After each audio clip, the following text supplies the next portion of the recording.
I just received this ink blotter yesterday, and here I am to review it.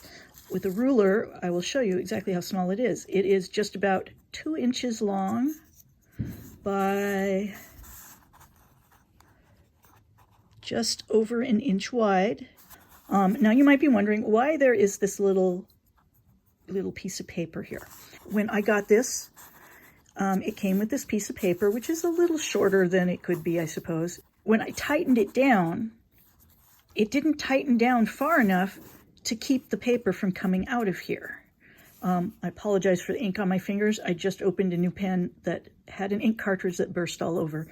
So it's been a bit of a mess. But anyway, so yeah, it would not tighten down enough. So you could just pull the paper and it would just pop right out. So it really wasn't very usable. So the solution to that, put a washer in there.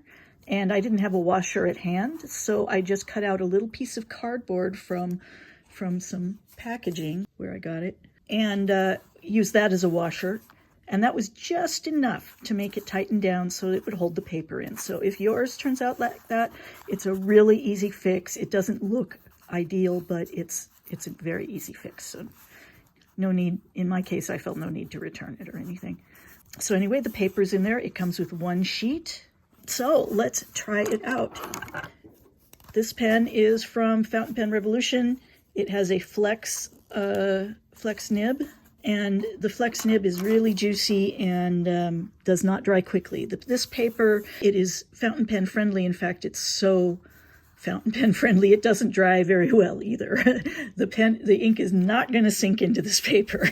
So I'm going to try it out with this very wet pen.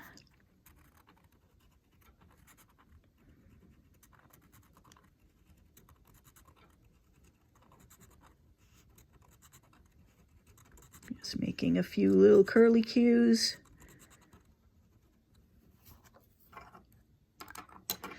So it's probably a little hard to see on the camera, but in person you can see that it is quite shiny and it's just sitting on the top of the paper and not really drying.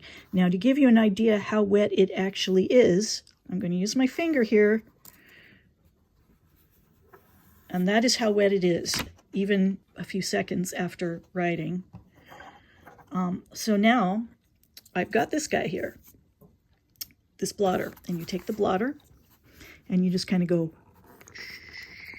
relatively quick. You don't want to let it move side to side because then you'll get shadowing. And it is hard to tell, but the paper, the ink is not 100%, not 100% dry. There's a bit of shininess still right here. Yeah. But it is definitely drier than it was. So if I take my finger now, let's try a different finger that doesn't have as much ink all over it. And what you can see there is a little bit of smearing, but not like it was there. Now, admittedly, to be fair, some time has passed. So I will do another test here in a moment. But you can, I mean, if you're not rubbing hard, it's basically safe. The only place that is smearing now quite a bit is right there, the spot where I said it was still a little wet, which might have been I just didn't press hard on it, or the rocker didn't reach it or something. So this is not, an ink blotter is not a miracle worker, but basically it gets it to the point where you could probably close your book and not have ink get all over the previous page. And that's pretty much what you want, or to be able to fold it up and send a letter to somebody without having the ink smear. And this will pretty much do it, especially if you leave it just for a little bit before you turn that page or fold it. But let's try another one.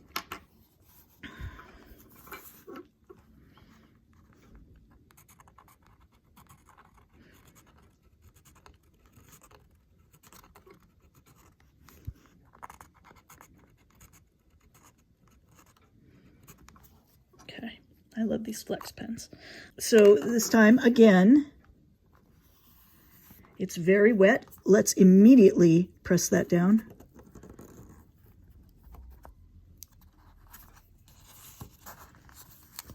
And again, it looks like it looks pretty good. You know, again, if you rub your finger on it, yeah, you might get a little bit of a shadowing there from the ink, but normally you're not doing that. Normally you're just folding the page over, closing the book, whatever, and this does blot it enough that that is not going to be an issue. Some people want a much larger one. I don't know. I don't really have a problem with it being this small. You can get whole sheets of blotter paper and use that if that's the kind of thing you do, but a lot of the writing I do is not multiple paragraphs of writing, so it's probably fine for me. So we'll try one more here.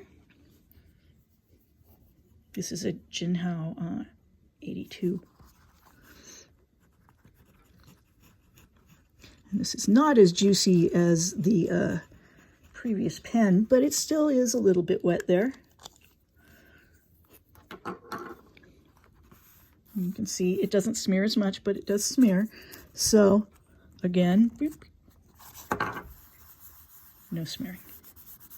Because this one wasn't as juicy to start with, it really works beautifully with a blotter like this. A lot of people are not writing the way I was up here with this really heavy amount of wet ink. So that is kind of an extreme test. More people are writing with something that's a little more meant for daily writing. And those work really well with a blotter like this. I just got this pen today. This is a vintage Platinum?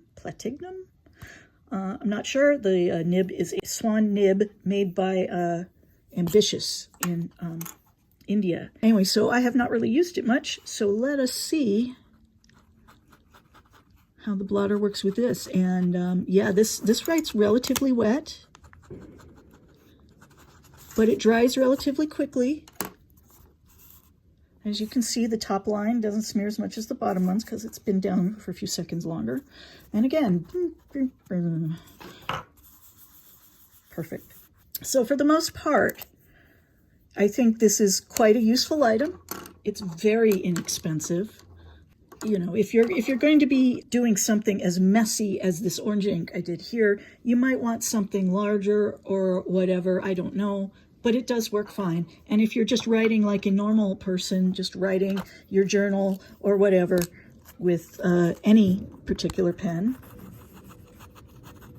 that goes down a little bit wet, then you just use this and your problems are solved.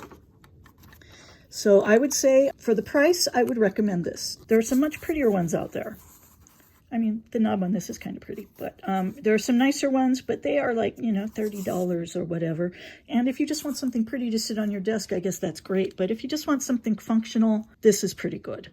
And I would buy it again if I needed one. Which I probably won't, because how many do you need? But anyway, hope this helps.